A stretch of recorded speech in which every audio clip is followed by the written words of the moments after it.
দাড়ি রেখে ইতিহাস গড়ার পর সেনা প্রধানের নতুন চমক, ধর্মীয় অনুশাসন মানার কড়া নির্দেশ। বাংলাদেশের ইতিহাসে এমন দৃশ্য আগে কখনো দেখা যায়নি।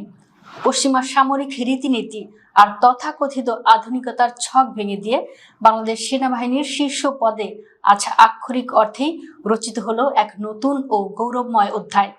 সম্প্রতি মুখে সুন্নতি দাড়ি রেখে পুরো দেশের নজর কেড়েছিলেন দেশের 18তম সেনাপ্রধান জেনারেল ওয়াকারুজ্জামান।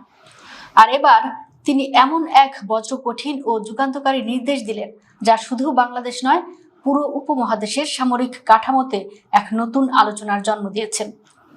অস্ত্রের পাশাপাশি এবার ইমানি শক্তি ও ধর্মীয় অনুশাসনকে সামরিক জীবনের প্রধান হাতিয়ার হিসেবে গ্রহণ করার কড়া নির্দেশ দিয়েছেন সেনাপ্রধান।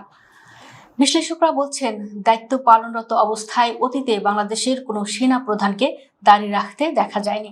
এমনকি বর্তমানে পুরো উপমহাদেশের সামরিক প্রধানদের মধ্যে তিনিই একমাত্র দাড়ি রাখা মুসলিম সেনা প্রধান।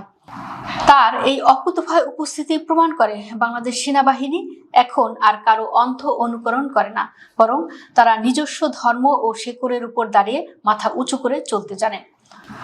চট্টগ্রামের বাংলাদেশ মিলিটারি একাডেমিতে 90তম দীর্ঘমেয়াদী কোর্সের অফিসার ক্যাডেটদের কমিশন প্রাপ্তি উপলক্ষে আয়োজিত রাষ্ট্রপতি কুচকাওয়াজ প্রধান অতিথির ভাষণে এই যুগান্তকারী বার্তা দেন সেনাপ্রধান।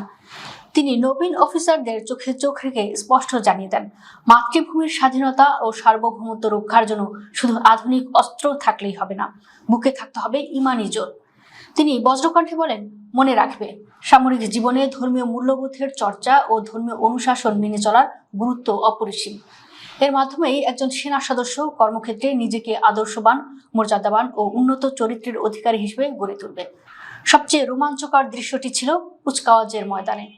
দীর্ঘ 3 বছরের কঠোর প্রশিক্ষণ শেষে এদিন বাংলাদেশ সেনাবাহিনীতে কমিশন লাভ করেন 184 জন অফিসার ক্যাডেট।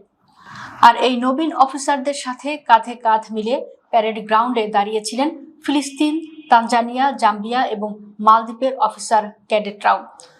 মজলুম ফিলিস্তিনের ভবিষ্যৎ সেনা কর্মকর্তাদের সামনে দাঁড়িয়ে জেনারেল ওয়াকারুজ্জামানের এই ধর্মীয় ও নৈতিক চেতনার ডাক বিশ্ব রাজনীতিতে এক প্রচ্ছন্ন ও শক্তিশালী বার্তাই দিয়ে গেল। সেনাপ্রধান নবীন অফিসারদের প্রতি আলটিমেটাম দিয়ে বলেন, সততা, সত্যবাদিতা ও কঠোর পরিশ্রমের মাধ্যমে যে কোনো চ্যালেঞ্জ গ্রহণের জন্য সর্বদা প্রস্তুত থাকতে হবে। আজ বিশ্ববাসী পরিষ্কার দেখছে যে সেনাবাহিনী নিজেদের ধর্ম, মূল্যবোধ এবং মাটির প্রতি এতটা শ্রদ্ধাশীল, তাদের দিকে চোখ তুলে তাকানোর সাহস কোনো পরাশক্তি নেই। জেনারেল ওয়াকারুজ্জামানের এই নতুন বলিষ্ঠ নেতৃত্ব প্রমাণ করে দিল, বাংলাদেশ সেনাবাহিনী আজ কেবল সীমানায় রক্ষক নয়, বরং তারা এক আদর্শিক ও অজেয় শক্তিতে পরিণত হতে চলেছে।